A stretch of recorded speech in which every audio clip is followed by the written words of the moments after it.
कौन सी स्त्री के भाग्य में पुत्र नहीं होता है। एक बार माता लक्ष्मी क्षीर सागर में भगवान विष्णु के पैर दबा रही थी।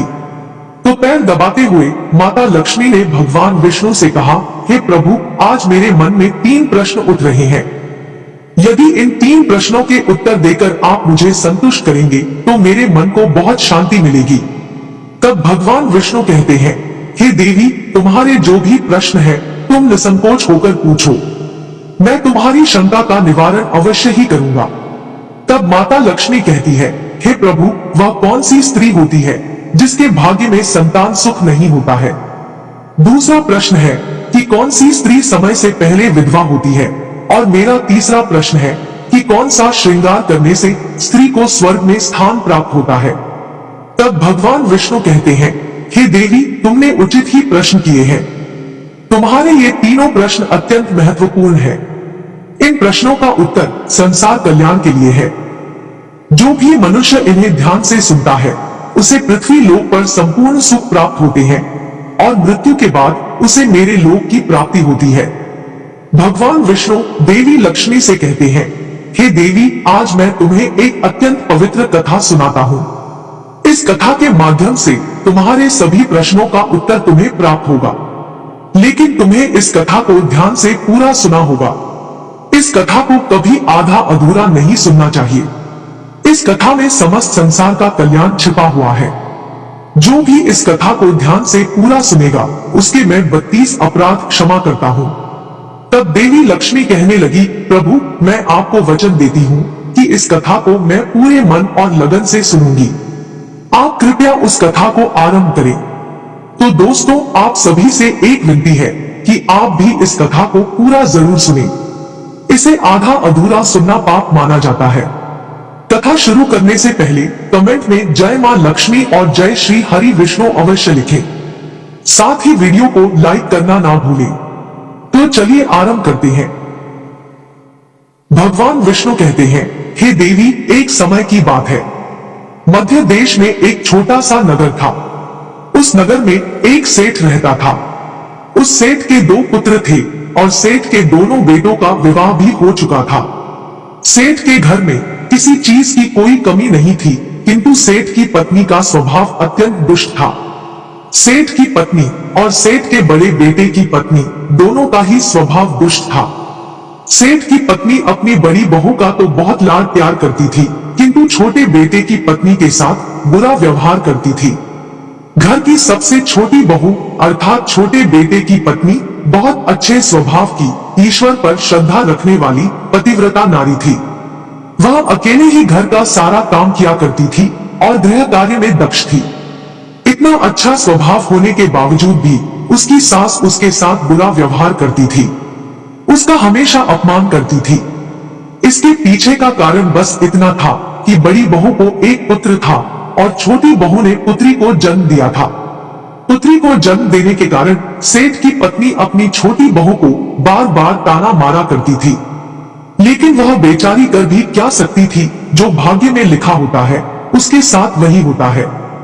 भगवान विष्णु कहते हैं, हे देवी, अब मैं तुम्हें छोटी बहू की कहानी सुनाता हूँ। इससे तुम्हें पहले प्रश्न का उत्तर प्राप्त हो जाएगा कि कौन सी स्त्री को पुत्र प्राप्ति नहीं होती है। हे देवी, सेठ की जो पत्नी थी वह पहले से ही दुष्ट और कुटिल स्वभाव की थी। उससे उसकी सास भी परेशान थी। सेठ की पत्नी अपनी छोटी बहू को सबसे ज्यादा दुख देती थी। छोटी बहू का नाम था सुकन्या और सुकन्या को सताने में उसकी सास को बहुत आनंद आता था।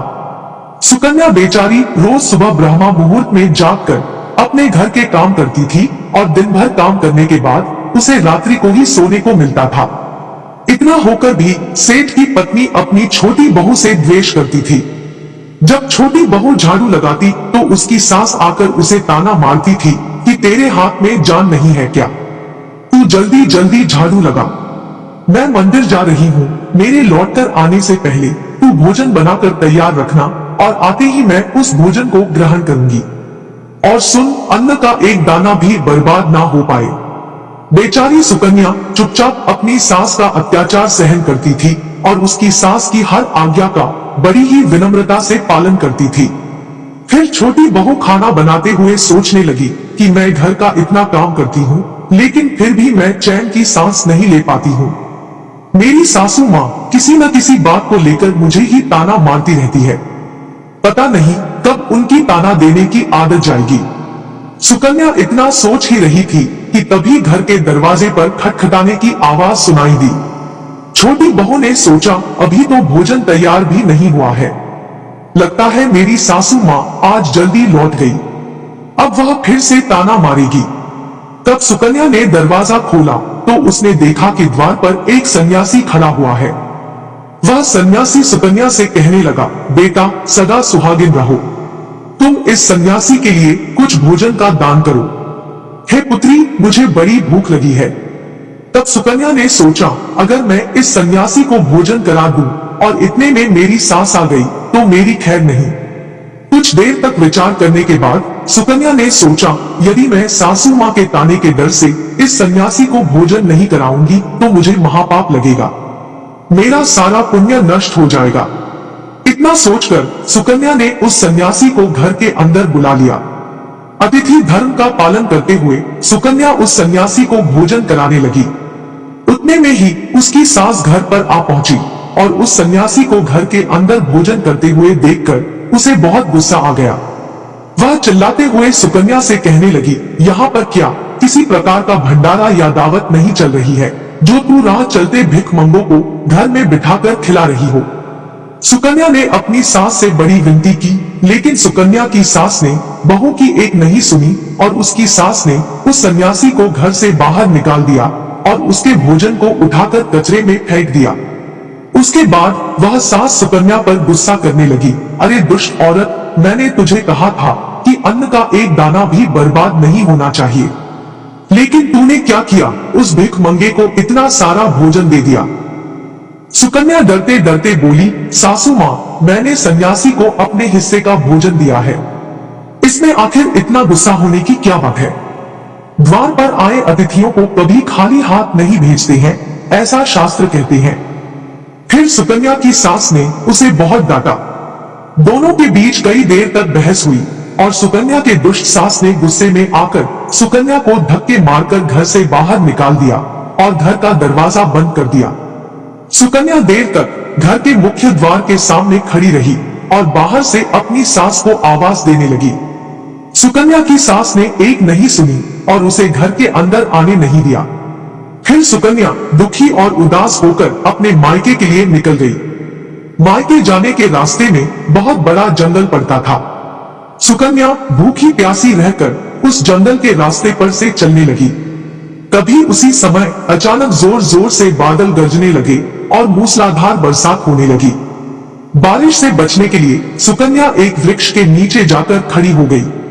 वहां पर सुकन्या ने देखा कि पेड़ के नीचे में कोटर बना हुआ है। फिर वह बिना देरी किए जल्दी से उस कोटर में घुस गई। कोटर में जाने के बाद सुकन्या ने देखा कि अंदर कोई साधु महात्मा बैठे हैं। वह सन्यासी कोई और नहीं बल्कि भगवान विष्णु ही साधु का रूप धारण करके बैठे हुए थे।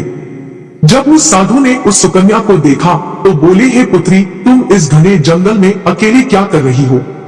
रोना बंद करो, मैं तुम्हारे बारे में सब कुछ जानता हूँ। तुम्हारे ससुराल वाले अत्यंत दुष्ट स्वभाव के हैं और वे तुम्हें बहुत दुख देते हैं। इसका कारण केवल बस इतना है कि तुम्हें पुत्र की प्राप्ति नहीं हुई है। पुत्री को जन्म देने के कारण तुम्हें तुम्हारी सास के ताने सुनने पड़ते हैं। हे पुत्री, तुम चिंता मत करो, मैं तुम्हें एक पर्ची देता हूँ। इस पर जो भी उपाय लिखा हुआ है तुम उस उपाय को पूरे मन के साथ करो, फिर तुम्हें एक गुणवान पुत्र की प्राप्ति होगी। फिर सुकन्या ने वह पर्ची ली और वह साधु वहां से अचानक से गायब हो गए। ये चमत्कार देखकर सुकन्या बहुत प्रसन्न हुई और जब बारिश रुकी तो सुकन्या का पति उसे ढूंढते हुए उस स्थान पर पहुंच गया। सुकन्या ने अपने पति को सारी हकीकत बता दी और फिर दोनों ने ही घर वापस ना जाकर उसी जंगल में रहने का निर्णय लिया।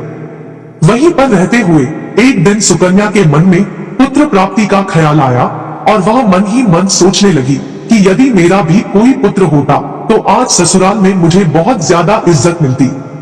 तभी सुकन्या को उस साधु के द्वारा दी गई पर्ची की याद आ गई और फिर जब उसने वह पर्ची खोलकर पढ़ा तो उसने देखा कि जो स्त्री पुत्र प्राप्ति की कामना रखती है उसे रात्रि में अपने पति की बाईं तरफ सोना चाहिए। ऐसा करने से कुछ समय बाद में बाएं करवट लेटने से नाक का दाहिना स्वर और दाहिनी करवट लेने से नाक का बायां स्वर चालू हो जाता है। फिर जब पुत्र की इच्छा हो तो उस स्थिति में मिलन से पहले यह निश्चित कर लेना चाहिए कि पुरुष का दायां स्वर चलने लगे और स्त्री का बायां स्वर चलने लगे और उसी समय पर गर्भाधान किया जाना चाहिए। ऐसा करने से निश्चित ही पुत्र की प्राप्ति होती है। इसके विपरीत नाक के स्वर चलने से पुत्र की प्राप्ति होती है। उस पर्ची में आगे लिखा हुआ था कि मासिक धर्म शुरू होने के बाद पहले 4 दिनों में पुरुष के साथ मिलन करने से पुरुष को रगड़ता प्राप्त हो जाता है और 5वीं रात्रि में मिलन करने से पुत्र की प्राप्ति होती है तथा 6ठी रात्रि में मिलन करने से पुत्र रत्न की प्राप्ति होती है। 7वीं रात्रि में मिलन करने से बंध्या पुत्री होती है।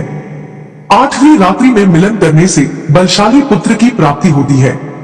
9वीं रात्रि में मिलन करने से सुंदर कन्या की प्राप्ति होती है तथा 10वीं रात्रि में मिलन करने से विद्वान और अति श्रेष्ठ पुत्र की प्राप्ति होती है। 11वीं रात्रि में मिलन करने से सुंदर आचरण वाली कन्या प्राप्त होती है। 12वीं रात्रि में मिलन करने से गुणवान पुत्र होता है।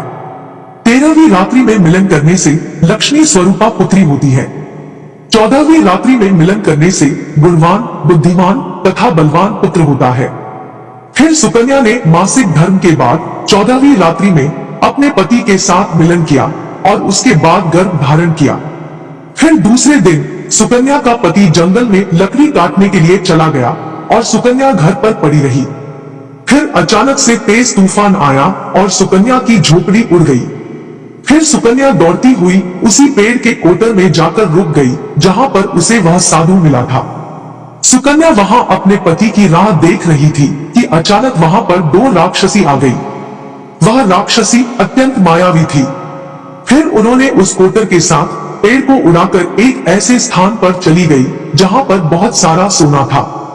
जब सुकन्या ने यह दृश्य देखा तो वह चौंक गई। सुकन्या पेड़ के कोटर में छिपी रही। जब वह राक्षसी भोजन की तलाश में गई तो सुकन्या ने उस स्थान पर से बहुत सारा सोना उठा लिया और उसे कोटर में भर लिया।